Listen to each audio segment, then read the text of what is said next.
Hi everyone, this is Rebecca from ChemKnits, and today's video is going to be a little different from a normal dyeing video. Today I want to thank all of my Kickstarter backers who supported the Dyepot Weekly project and helped make these new fun dyeing episodes possible. While I am giving shout outs to all of these backers, I thought it would be fun to also look at a fun dyeing project. So I am going to get this set up, and then I am going to start reading individual names and giving shout outs. In this pot, there are 8 to 10 cups of water, and I am going to add 4 tablespoons of white vinegar, approximately. 2, 3, 4. Today we are going to space dye 200 grams of fiber using Easter egg dye tablets. And in the past I've dithered about how much vinegar I should use and all the green that's left over. And I'm not going to worry about all the dye exhausting today, because in the past I've seen that in a really old video that the green can wash out and give some like bright patches of the other colors. So I'm going to dye 200 grams of yarn, 100 grams of Wool of the Andes superwash yarn from Knit Picks, and 100 grams of Wool of the Andes worsted weight yarn that is untreated. So this is non-superwash and superwash. I have added a little cotton tie to one of the ties on the superwash so that way I can tell the yarns apart. Now the pot is still cool, but I am going to add these yarns in kind of together. And so I'm lightly kind of twisting it, and I'm going to kind of just put it in this circle. Whoops. There's a lot of air in here still, so the total volume will go down. So this isn't going to be low immersion. We're definitely not going to get any identical colorways in here because I'm expecting that some of the tablets will reach more of one skein than the other. But I'm just curious if we'll notice any differences from having these two yarns in the same pot sort of mixed up, because yeah, I think we could see something really cool.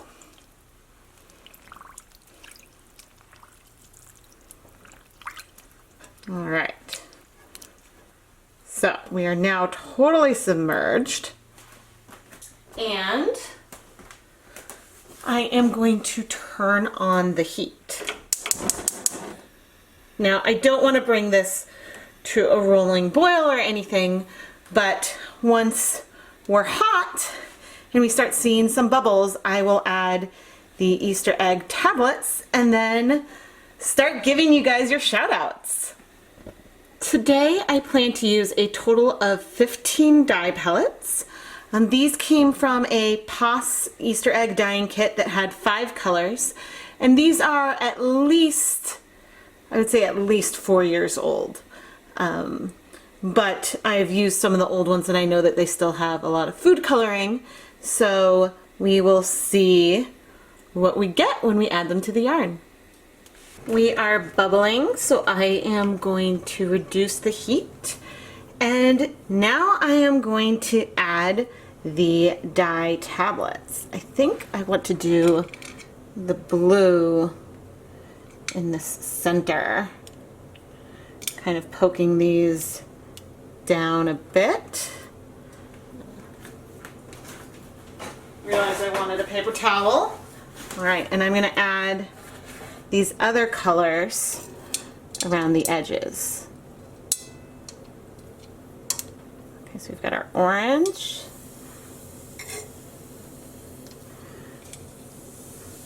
our yellow, our pink, and our green. All right, now as you watch these colors spread, I am gonna start thanking you guys for all of your support.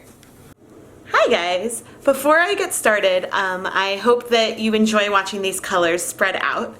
There might be some skips because there are some points when I realized the camera stopped filming, and so I'm not quite sure how much time is missing. But hopefully you enjoy it. So I want to start off by thanking all of the Kickstarter backers for the Dyepot Weekly Kickstarter Campaign. You guys blew me away with your generosity and support, and I honestly feel a lot of love coming from you. And I get a lot of inspiration because you guys have had amazing suggestions and have given me amazing feedback already. And so I think that the first few episodes of Dyepot Weekly have gone really well, and I've got a lot more in the queue, and I think that this project is gonna be amazing, and it's all possible because of your support. As I get started with these shout outs, I want to give a tiny disclaimer. You guys were great in giving me suggestions on how to pronounce your names correctly. I am gonna do my best to pronounce your names correctly, and I just want to apologize in advance if I butcher your name. I really want to be able to thank you, and I am going to try really hard as I start looking at my notes. Okay, so first I want to start thanking the shout out backers. Thank you so much, Rianu, Barbara, Phoebe A, Hannah from Virginia, and Stitch Punk. You guys backed this project just for me to say your name on camera, and I cannot thank you enough. Next, I want to thank some of the backers who just wanted some mini skeins, and I hope that you enjoy these colors from both just a hand-dyed mini skein and also a hand-dyed, hand-spun mini skein. These could be used for a lot of different accents, embroidery, even present wrapping, or there's even some tiny little projects that you can make out of them. So I'd love to see what you make. Thank you so much, Liz Clothier, Stephanie Karp, Sandy, Mary Margaret, Ale 8 Santos, Maggie, Catherine McClary, Frisky, Tiffany G, June Crick, Marilyn Bunzo, Jess Dumond, Mary Ellen Meggs, Rosaline Cron, I hope I said that right, and Nomad. Next, I want to thank the backers who wanted to take a little bit of risk and gamble and who selected a surprise yarn. With just having a single color on the no list, I tried to match the yarns that I've dyed in past dyeing videos with your preferences, and I really hope that you love the yarns that I sent you. Thank you so much, Heidi, Angela Fry, Nancy Brandt, Barbara Wade, April Hoy, Liz, Marcy in Indiana, Leslie W, Kem Chica, Eve Underwood, Molly, Marie Hahn, Lindsay M, Teresa Leonard, Erin Hall from I Can Craft That, Amanda Cluxton, Recycled Rainbow, Lisa, Sarah Patterson, Elspeth Craigs, Veronica R. from Maryland, Martin Van Hoor Hickerson, Lady in Thread, June from Alton, Illinois, Sarah from Massachusetts, Lacey Smith, Amanda W, Seneca, Barbara Lowell, Michelle Stone, WB, Tanya Seaman, Rachel C, at Seeking Sunshine Knits from Instagram, KT, Sunut Barb, Beth Roberts, and Shannon. Thank you so much for supporting this project, and you should have all received your surprise yarns by now. And so I hope that you got it and that you love your yarn. I'd like to thank my one tie-dyed t-shirt backer. Thank you so much, Sarah, for wanting a tie-dyed t-shirt. Now I want to thank the You Pick Yarn backers. I had a lot of fun creating this album and going through and finding all the videos from all the yarns. It's kind of a nice archive of the yarns that I've done, and it made me take a picture of all the yarns before I sent them away. And so I'm actually really glad to have these pictures of the yarns. It was a lot of fun to see the yarns that you guys picked out. And I hope that you love them as much in person as you did like the photos.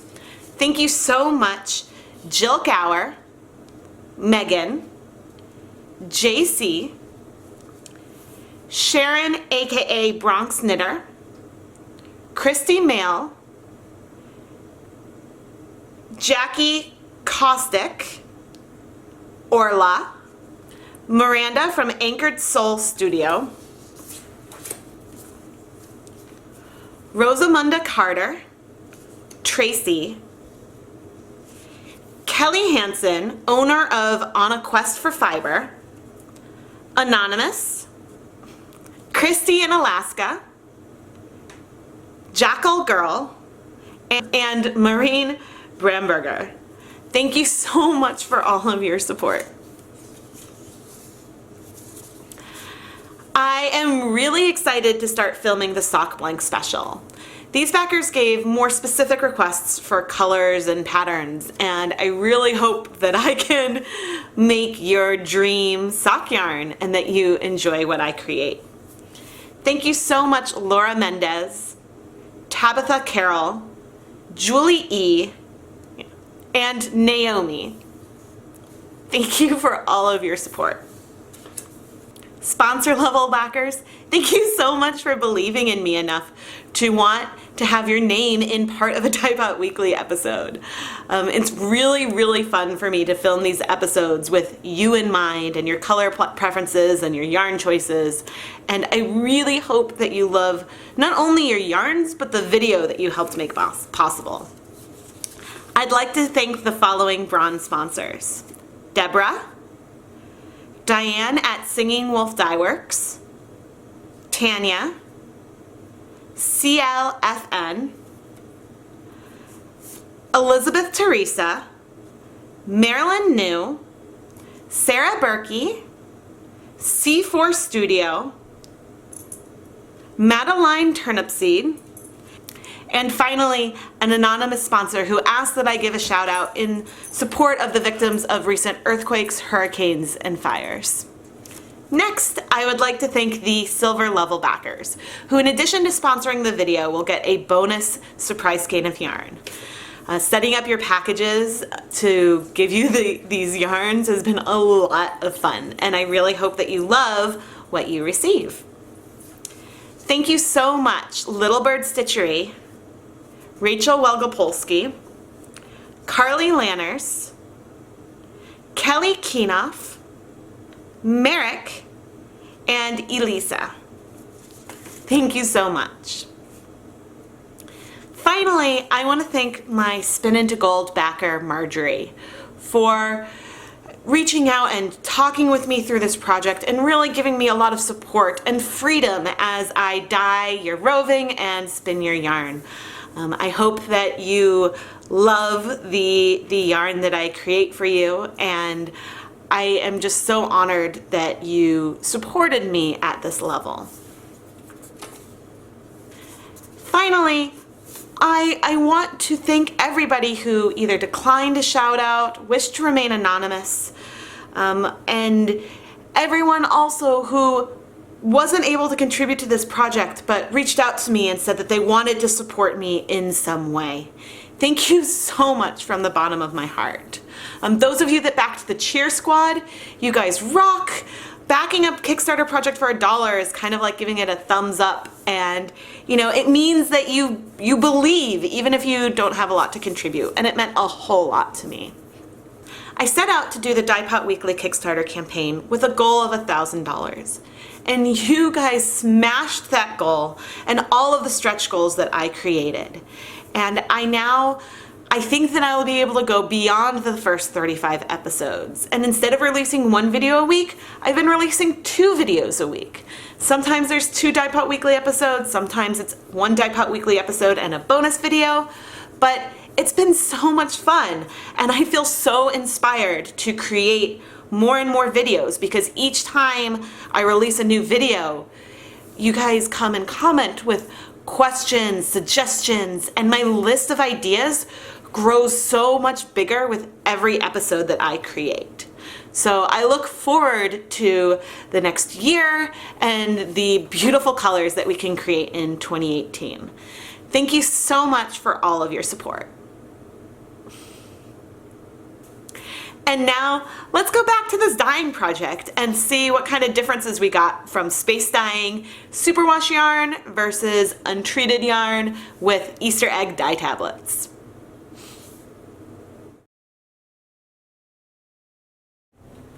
After a long time, and I'll let you know exactly how long in a minute, we still have a lot of dye in the pot. So let's see, we've got a lot of green, even some orange, and a lot less, most of the pink has absorbed, which is what we would have expected. I think that yellows tend to be slower at least than pinks, and some yellows even actually make up oranges. So I'm actually going to go ahead and remove the yarn now and not try to worry about exhausting all of the color. Oh, look at that green.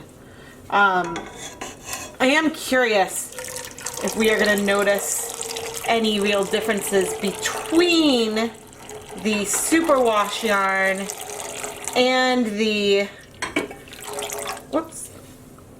I'm curious to see if we're going to notice any differences between the superwash yarn and the 100% wool yarn. I'm letting some of this dye drain because I think I might use, I'll turn off the heat for now though, might use some of this dye to create some bonus yarn. But here's just a little peek of some of the colors we got. I am going to let this cool completely before we try to wash the fibers and see what colors pop out when we rinse out some of the green. Let's start rinsing out these yarns. I have no idea which one is which, but yep, whoa, look at all that green coming out. I mean, you certainly expected a lot of green to come out given the amount of green that was left behind, but wowza, that is a lot of green. But the cool thing about all this green coming out means that some of these other colors will become less muddy and brighter in the yarn. Like look at that blue, and we're seeing some of the yellow come back. I don't even know which yarn is, oops. I don't even know which yarn is which at this point, and I'm not really gonna try hard to figure it out until, you know, the yarns are dry. But I think that we're gonna have some really awesome colorways. Just like I do in many of the videos, I am gonna use just some dish soap, let things sit, wash out as much of the color as I can until the water runs clear, which might take a while. That's a lot of green. But I will come back and show you the finished dried yarns and give you all one more huge thank you for all of your support. Here are the finished yarns. We have our untreated wool, then here's the little tag, and our superwash wool. And at first, when these were drying, I was thinking, wow, the untreated wool has a lot more discrete color sections. But as I was laying these out, I realized something else. It looks to me like the superwash wool absorbed a lot more dye. I think that if you were to look at the amount of color saturation, you would see more color saturation in this superwash wool, Whereas in the untreated yarn, we see kind of a much cleaner, like pink, blue, yellow. And over here we've got more of the, not quite muddy, because just greener overall tones. When I've dyed in the past using just the untreated wool of the Andes, we've gotten colors that are much more similar to this. But that is also because we only had one kind of yarn in the pot. And so we were able to, all the dyes absorbed to the one skein of yarn versus the two. So again, this is just purely qualitative, but I think that this is another example of how the dyes might actually strike to the superwash yarn a little faster. And this time we're not seeing it in terms of breaking, but in terms of the amount of dye that was going to readily absorb to the yarns in the pot, more of the dye absorbed to the superwash yarn. I look forward to doing more comparisons between untreated and superwash yarns in the future. It would be unfair if I didn't also point out that there were some positional differences of these yarns within the pot. Even though they were both distributed around the pot, because of the way that they were laying out, one of the skeins might have had more access to one of the colors than the other. Thank you, thank you, thank you, Dyepot Weekly Kickstarter backers, for backing this project and making beautiful yarns like these possible. Because of your support, I have been able to create some fantastic dyeing videos and buy a lot of yarn and dyes to make even more videos in the new year. If you follow the channel, you've seen I've done a lot of unboxing lately of commercial acid dyes and so many different bare yarns in various fiber mixes and weights, so that way we can just explore different ways to apply color to yarn. When I set out on this journey, I never expected that so many people would be willing to contribute to help make these videos possible. And from the bottom of my heart, I am so grateful. Thank you so much for your support. And those of you who didn't back the Kickstarter, I also really appreciate your support in watching, commenting, and in general supporting the ChemKnits channel. Thank you so much. I hope that my videos will inspire you to also take the plunge and start experimenting with different ways to apply color to yarn. I know that I continue to experiment and try new things, and as you'll see in the videos that are coming out, some things work amazingly well, some things don't work quite as well, but it's the experimentation and the journey that helps us learn and grow as we continue to dye yarn. Good luck on your dyeing adventures. I look forward to the beautiful colors that we create together.